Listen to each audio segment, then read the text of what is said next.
Eu referi-me no outro vídeo à questão da educação para os valores, que volto a abordar de uma forma breve, abordando outros aspectos que não pude desenvolver nesse vídeo.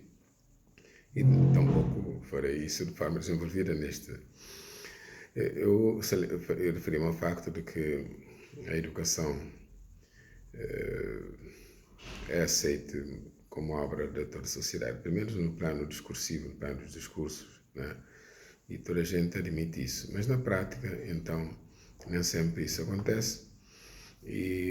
Mas a educação para os valores só é bem sucedida se, por um lado, as escolas aprimorarem a pedagogia dos valores, né? A forma de abordar os valores, mas, por outro lado, se a questão dos valores seja vista como algo que concerne a toda a sociedade, né? E a escola tem que trabalhar, a escola, quando refiro-me à escola, refiro-me também às instituições universitárias, às instituições de formação profissional, enquanto baluartes, né, da educação e da educação integral, né, como defendo, têm um papel essencial, mas devem suscitar a colaboração dos demais atores, né? É possível ainda resgatar-se muito do potencial dos mecanismos de controle social que outrora eram muito mais eficazes, não é?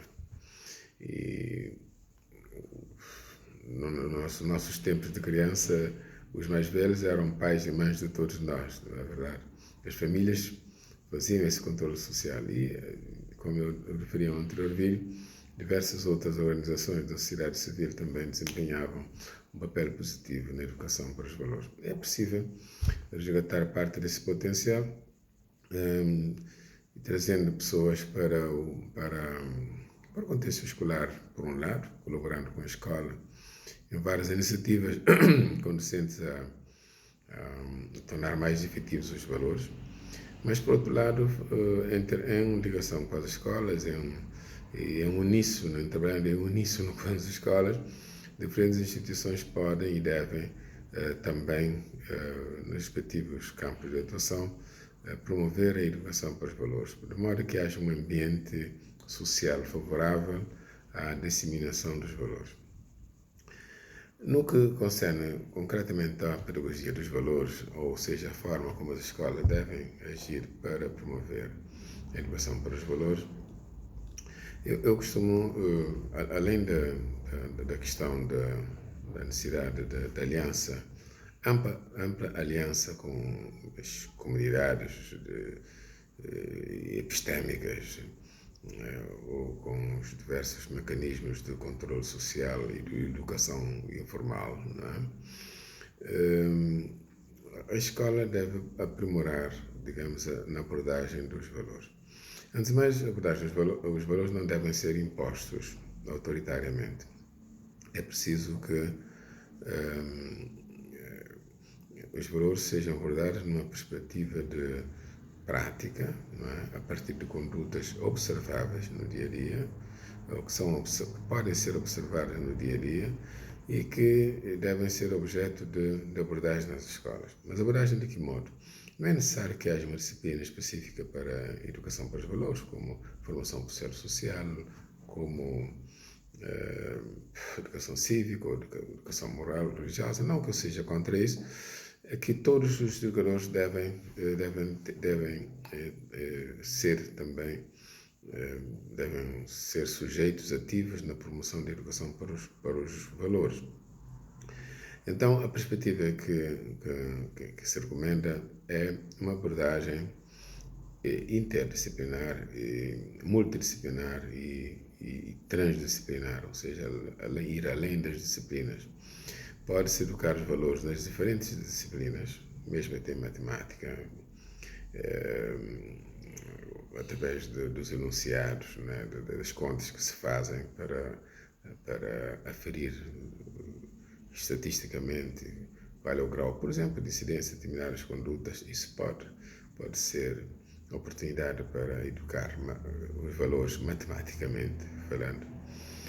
Mas todas as disciplinas podem acolher a educação pelos valores. É a perspectiva da integração curricular, em que os conteúdos que têm a ver com os valores podem ser integrados em diferentes disciplinas. E, por outro lado, os valores não devem ser objeto de estudo apenas através das disciplinas curriculares. Pode-se, sim, educar valores no dia a dia da convivência escolar, nos intervalos, na entrada e na saída das aulas, sempre o professor que deve poder acompanhar os alunos nos intervalos. Essa é uma coisa que às vezes nem sempre acontece.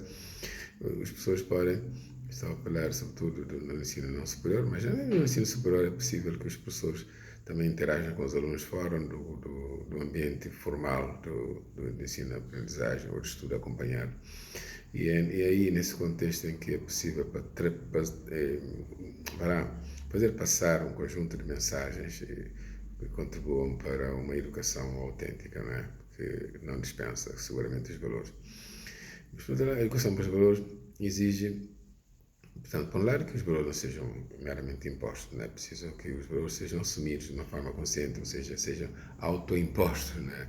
Os próprios alunos podem ser convidados a estabelecer regras. Eles sabem perfeitamente que quando se está no contexto do ensino-aprendizagem e houver muito barulho na sala de aula, ninguém aprende nesse contexto. Então, eles podem estabelecer uma norma, dizendo que é proibido falar em voz alta ou fazer barulho enquanto as aulas decorrem, porque isso pode ser prejudicial. Não é? Portanto, as normas podem ser também construídas uma lógica de participação, em vez de serem impostas. Por outro lado, é preciso ter em conta que a imposição da norma tende a ter, das normas ou dos valores, tende a produzir o efeito contrário, ou seja, a atração pelo proibido é um fenómeno psicológico normal. Então, com as crianças não devemos estar a abordar as coisas mais no sentido negativo. Não faça isso, não faça aquilo, não faça isso, não faça aquilo. É preferível levar as crianças a agirem corretamente através de uma postura de diálogo que as leve a tomar consciência de que determinadas condutas são boas e devem contribuir e podem contribuir para a sua felicidade, né, para a sua realização plena.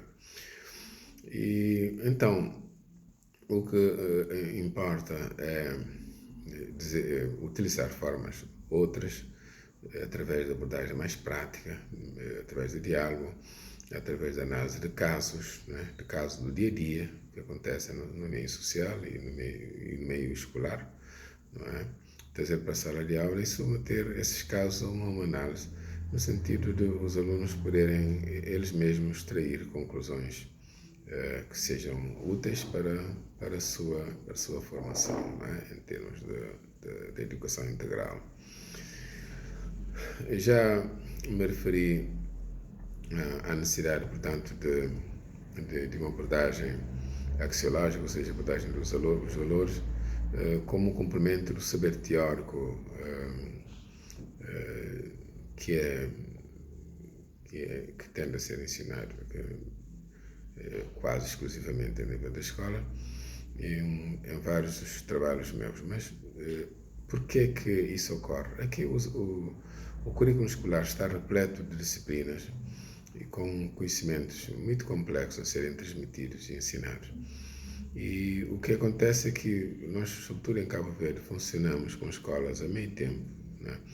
O que não permite que haja tempo necessário para aprofundar todo o currículo escolar. Daí que as pessoas tendem a privilegiar o ensino mais teórico, aquele que é objeto de avaliação, e relegando para o segundo plano a questão dos valores. Portanto, é preciso entender, portanto, que os valores são importantes, e se são importantes e devem ser ensinados, é possível, com o tempo que temos, fazer a integração, como eu referi, para não ser necessário introduzir disciplinas novas, né?